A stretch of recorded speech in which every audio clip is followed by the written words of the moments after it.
तो दाऊद नबीउल्लाह के ऊपर उतरा है, मूसा कलीमुल्लाह के ऊपर उतरा है। तौरीत उतरा है तो दाऊद नबीउल्लाह के ऊपर उतरा है, दाऊद नबीउल्लाह के ऊपर उतरा है। अगर इंजील उतरा है तो ईसा रूहुल्लाह पर उतरा है, लेकिन तमाम नबियों से जो अफजल है, तमाम नबियों के जो इमाम हैं, तमाम नबी जिनके मुक्तदी हैं, तो उन पर जो किताब उतरे वो किताब इस लिहाज से भी अफजल है कि वो किताब जिस पर उतर रहा है वो तमाम कायनात से भी अफजल है, बल्कि तमाम अंबिया किराम से भी। सुभान अल्लाह, सुभान अल्लाह, तकबीर, अल्लाहु अकबर, या रसूल अल्लाह, गौसे आदम, किसने गौसे आदम, किसने गौसे आदम, किसने औलादे रसूल, जाने अबू नसर, जिंदाबाद, अबू नसर, जिंदाबाद, जाने अबू नसर, जिंदाबाद, हुजूर फखरे मिल्लत, जिंदाबाद, हुजूर फखरे मिल्लत, जिंदाबाद, या रसूल अल्लाह। जब मैंने मोहम्मद रसूलुल्लाह कहा तो कुछ फिरके के लोग खड़े हो जाते हैं, एतराज करने लगते हैं कि हम किसी को रसूल मानने को तैयार नहीं हैं। मेरे पास अकल की लाइट है, we have the power of reasoning, we have the reasoning ability, and all things will be decided by our reasoning power. Our reasoning ability is the guiding star for us in every sphere of our daily life. हमारे रोजमर्रा की जिंदगी के लिए हमारा अकल ही काफी है। हाँ, हम अकल की रहनुमाई पसंद करेंगे, किसी और की रहनुमाई पसंद नहीं करते हैं। हमारा यार, आज तो हम चांद के कदम पर भी, चांद के कलेजे पर भी अपना कदम रख दिया है। सर्द हवाओं को, मौसमी हवाओं को अपने मर्जी के मुताबिक हम तब्दील कर देते हैं, उसको फेर देते हैं।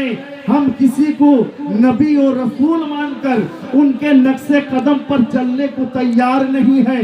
We are not ready to admit anyone as a prophet and to follow his footprints. हम उनके निशाने कदम पर चलने को तैयार नहीं हैं। हमारे लिए हमारी जिंदगी को हमारे पर छोड़ दिया जाए, हमारे ऊपर इख्तियार है, हम कैसे अपनी जिंदगी को गुजारेंगे। हमारे लिए आँख है, देखने के लिए आँख है, चलने के लिए पैर है, पकड़ने के लिए हाथ है, सोचने के लिए अक्ल है और धड़कते हुए दिल है इस सीने के अंदर। तो हम क्यों किसी को नबी और रसूल मानकर उनके नक्शे कदम पर चले, उनके बताए हुए राह पर चले। हम किसी को मानने को तैयार नहीं है। हमने फिर कहा मुहम्मदुर रसूलुल्लाह सल्लल्लाहु मोहम्मद सल्लल्लाहु अलैहि वसल्लम अल्लाह के रसूल हैं, रसूल हैं। दूसरे फिरके ने सर उठाया। हाँ। कलमा तो बज़ाहिर पढ़ते हैं, कलमा तो उठ के चले जाते हैं भाई, तो परेशानी है क्या? तरीका नहीं, थोड़ी देर के लिए बैठ जाओ, थोड़ी देर के लिए बैठ जाओ, उसके बाद चले जाओ। इसलिए कि खाना खा के जब आओगे ना, पटरी से ट्रेन जब दूसरी पटरी में पहुंच जाएगी तो बात समझ में नहीं आएगी। तो जब मैंने फिर कहा मोहम्मद रसूलुल्लाह तो दूसरे फिरके ने सर उठाया, कहा कि मोहम्मद सल्लल्लाहु अलैहि वसल्लम को हम नबी तो मानते हैं, रसूल तो मानते हैं, लेकिन रसूल से हमारा रिश्ता सिर्फ वहां तक था जब तक हमने कुरान नहीं पाया। रसूल के हाथों से हमको कुरान मिला है, रसूल के हाथों से हमें नमाज मिली है, रसूल के हाथों से हमें रोजा के फराइज मिले हैं, रसूल के हाथों से हमें तमाम शराइत, तमाम शरीयत के उमूर के बारे में जानकारी मिली है। हमने रसूल के जरिए से फुलसिरात का खबर भी ले लिया है, जन्नत और जहन्नम के बारे में भी जानकारी हो गई है। हमें कुरान मिला है, नमाजें तो खूब पढ़ेंगे, रोजा खूब रखेंगे, इतनी नमाजें पढ़ेंगे कि मुझे देखकर आबिद शब जिंदादार भी अपनी इबादत को हेज नजर करने लगेंगे। नमाजें खूब पढ़ेंगे, इतना पढ़ेंगे कि पेशानी पर घट्टे के निशान भी हो जाएंगे, लेकिन हम किसी नबी को उनको और मानने की जरूरत नहीं है, उनसे हमारा रिश्ता टूट गया है। माज़अल्लाह नबी महज एक पोस्टमैन जैसे हैं, न कुरान पहुंचाना था, शरीयत के तमाम मसाइल को पहुंचाना था, हम तक पहुंच गया है, हमसे अब नबी का कोई ताल्लुक नहीं है। हम उन्हें शाफ़ाए रोज़े मैसर मानने को तैयार नहीं है, हम उन्हें साकिया हौज़े कौसर मानने को तैयार नहीं है, हम उन्हें मकसद मानने को तैयार नहीं है। नबी तो महज एक वसीला थी। माज़अल्लाह। तो पहले ईश्वर का कहना था हमारे पास अकल की लाइट है, अकल की रोशनी है, अकल की फरावानी है, हमें कुछ हद तक आपके इस बाबू कुरान पर मासी करो नहीं। फख्र तो नहीं है, लेकिन ये एतराफ है, हम मानते हैं कि चांद पर आपने अपने कदम को रखा है, हम मानते हैं जिंदगी के आराम और आराइश के तमाम सामान आपने मुहैया किए हैं, गर्म हवाओं के रूप आपने फेर दिए हैं, लाइफ सपोर्टिंग मेडिसिन देकर आपने मुर्दों को भी कई दिन तक जिंदा रख सकते हैं। लेकिन इसके बावजूद मैं आपसे पूछना चाहता हूं, बच्चे बैठो ना, चुप करो बाबू, এরকম তাকরীর হয় বাচ্চা। ऐसा होगा तुम सलाम सलाम पढ़ देंगे।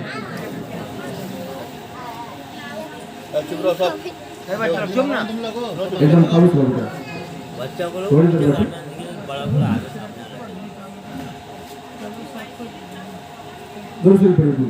अल्लाहुम्मा सल्ली अला सय्यिदना नबियना शफीना हबीबना मौलाना मुहम्मदिन मादरिन जुद बल करम वाली व शाबी व सल्लम सल्लल्लाहु अलैहि हबीबी या रसूलुल्लाह सल्लल्लाहु तआला अलैहि वसल्लम। बात सही है, आँख है देखने के लिए, आँख देखने के लिए, अकल सोचने के लिए है, लेकिन ये तो बताओ कभी कभी तुम्हारी आँख भी धोखा खाती है? आँख धोखा खाती है कि नहीं? आप एक बच्चे को लेकर बॉम्बे मेल से सफर कर रहे हो, बच्चा अचानक खिड़की से बाहर नजर दौड़ाने के बाद अचानक आपसे कहने लगा, अब्बू देखिए वो दरख्त भागे जा रहे हैं, वो बिल्डिंग भागा जा रहा है। आप क्या कहोगे? बेटा वो दरख्त नहीं भाग रही है, ये बिल्डिंग नहीं भाग रही है, बल्कि तुम्हारे आंख का कसूर है कि तुम जिस ट्रेन में बैठे हो वो ट्रेन इतनी तेज रफ्तारी से चल रही है कि वो तुम्हारी गिरफ्त में नहीं आ रही है। बात है ना? आप कहोगे वो बच्चे की आंख है, बच्चे की आंख है, लेकिन आप जैसे बाशऊर इंसान, आप एक पर ट्रेन में बैठे हो, दूसरे प्लेटफॉर्म पर दूसरी ट्रेन खड़ी है, अचानक आपने दूसरी प्लेटफॉर्म में जो ट्रेन खड़ी थी वो चल पड़ी, तो आप अगर अचानक देखोगे तो नजर ऐसे समझोगे, ये अकल आपको कहेगी कि आपकी ट्रेन जो है ये प्लेटफॉर्म छोड़कर आगे बढ़ रही है। होता है ना? होता है, लेकिन बात ऐसी नहीं है। तो आपकी आंख भी धोखा खाई है। फिर आप वहां से उतरिए, रेलवे लाइन पर खड़े हो जाए। रेलवे लाइन जानते हो, दो पटरियां होती है, रेलवे लाइन पर खड़े हो गए आप। अरे बोलो ना जी, आप लोग खड़े हो गए? खड़े हो गए, सिलामपुर में हो और रेलवे लाइन के पटरी पर भी आप खड़े हो गए। बहरहाल आप वहाँ जब खड़े हो गए हो, सीधी लाइन है, दो लाइन होता है ना, सीधी लाइन है, आप नजर दौड़ाओ, जहाँ तक आपकी नजर जाए कुछ देर तक, कुछ दूरी तक तो आपको सीधी नजर आएगी, लेकिन उसके बाद आपका अक्ल आपको कहेगा कि वहाँ जाने के बाद दो पटरियां आपस में मिल गई है ना, दो पटरियां आपस में मिल गई है। जब आपकी आंख ने आपको ये सोच दिया, ये समझ दिया